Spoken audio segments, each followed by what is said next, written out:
Is the Mount Vesuvius volcano taking an extended siesta? We know it from its famous 79 AD eruption destroying Pompei, but it's been quite active. It's located near Naples, Italy, and Vesuvius last had a violent eruption in 1944 towards the end of the Second World War. It could be a few hundred years before another dangerous explosive eruption occurs, finds a new study by volcano experts at ETH Zurich.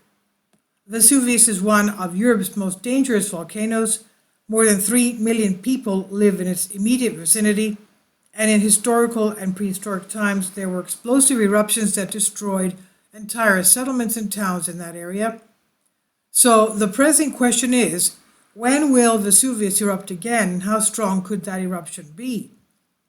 To answer the question, a research group at ETH Zurich, in collaboration with researchers from Italy, has taken a close look at the 4 largest eruptions of Vesuvius over the last 10,000 years, so that they can better assess whether a dangerous event might be expected in the foreseeable future.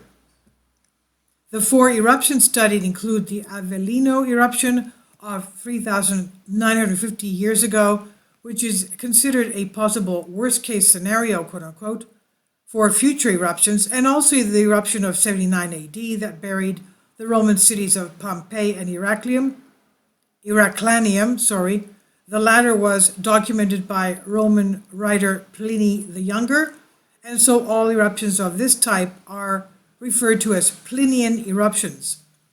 Further, the volcanologist studied eruptions of 472 AD and 8,890 BC.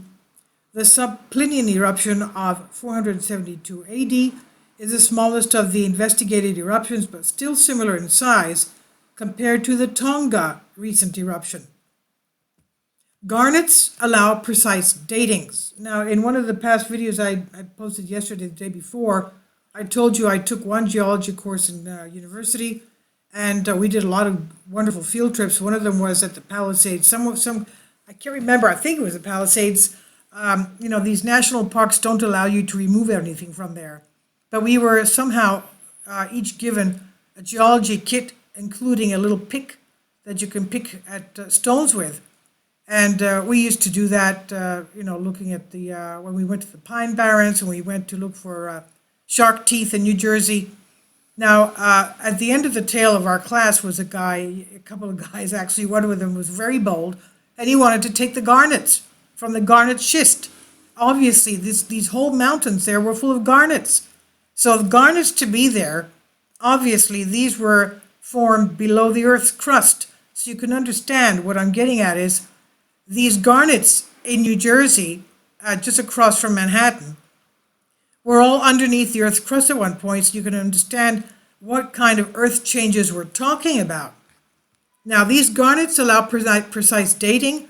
In their study, which was just published in the journal Science Advances, the researchers worked with lead author Jorn Fredrik Wotzlaw and ETH Zurich professor Olivier Bachmann determined the age of garnet crystals present in the volcanic deposits.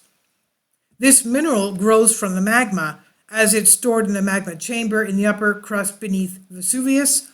Knowing the age of these minerals makes it possible to infer how long magma resided in this chamber before the volcano spewed it out. Garnet is an unusual choice for determining the age of volcanic ejecta. Researchers typically use zircons, which are tiny accessory minerals found in many igneous rocks. Magma from Vesuvius, however, is too alkali to crystallize zircons, but it is rich in garnet. To determine the age of the garnet, the researcher used the radioactive elements uranium and thorium. The crystal structures of garnet incorporates both in small but measurable quantities, with a preference for uranium. Using the ratio of the isotopes uranium-238 to thorium-230, the researchers can calculate the crystallization age of the minerals. The garnets for this study all came from the material that the ETH team collected on site with the help of colleagues from the universities of Milan and Bari, and for this purpose they searched for corresponding sites where the volcanic deposits from the 4 eruptions mentioned above are exposed at the surface and are accessible for sampling. Intervals become shorter, and by using the crystallization ages of garnets, the researchers can now show that the most explosive magma type at Vesuvius, so-called phonolytic magma, is stored in a reservoir in the upper crust for several thousand years before the influx of more primitive and hotter magma from the lower crust triggers an eruption. For the two prehistoric events, the researchers determined that the phonolithic magma resided in the chamber for about 5,000 years. Before the eruptions in the historical period, it was stored in this reservoir for only about 1,000 years. For all of the eruptions, the residence time of the phonolytic magma in the upper crust chamber coincides with Vesuvius's quiescent periods, the quiet times. We think it's likely that a large body of phonolytic magma in the upper crust blocked the upwelling of more primitive, hotter magma from deeper reservoirs. This is what Bachmann says. He says Vesuvius has quite a complicated plumbing system, and he added with a grin.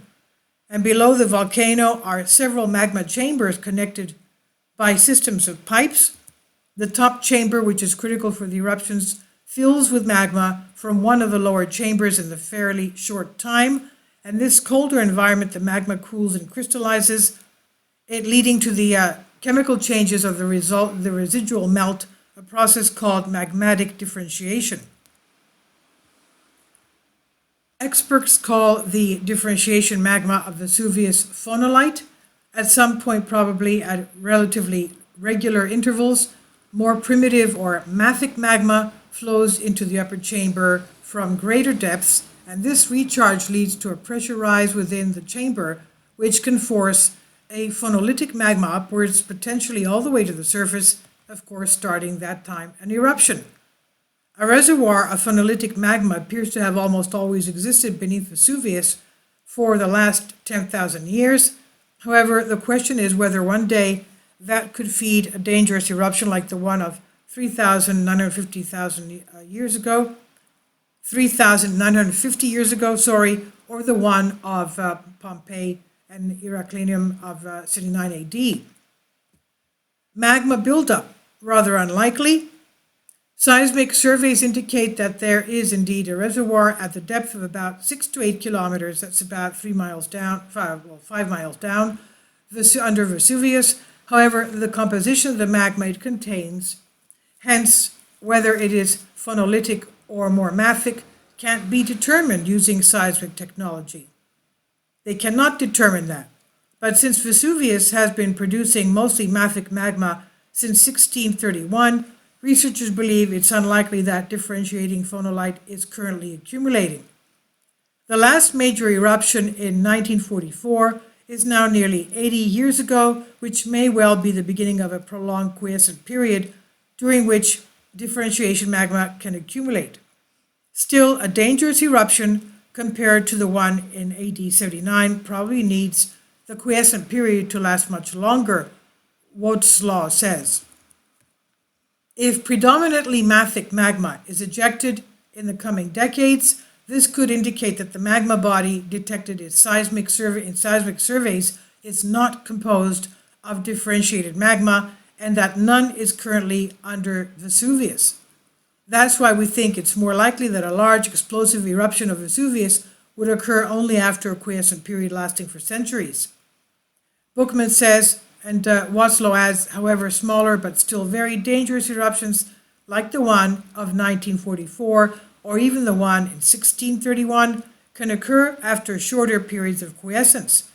Accurate forecasting of size and style of volcanic eruptions is so far not possible. However, the reawakening of the magma reservoirs beneath volcanoes are now recognizable by monitoring.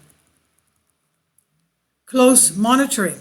To avoid any nasty surprises, Vesuvius and its activity, together with its big brother to the west, the Phlegraenian fields, which are supposed to be a supervolcano, are monitored around the clock.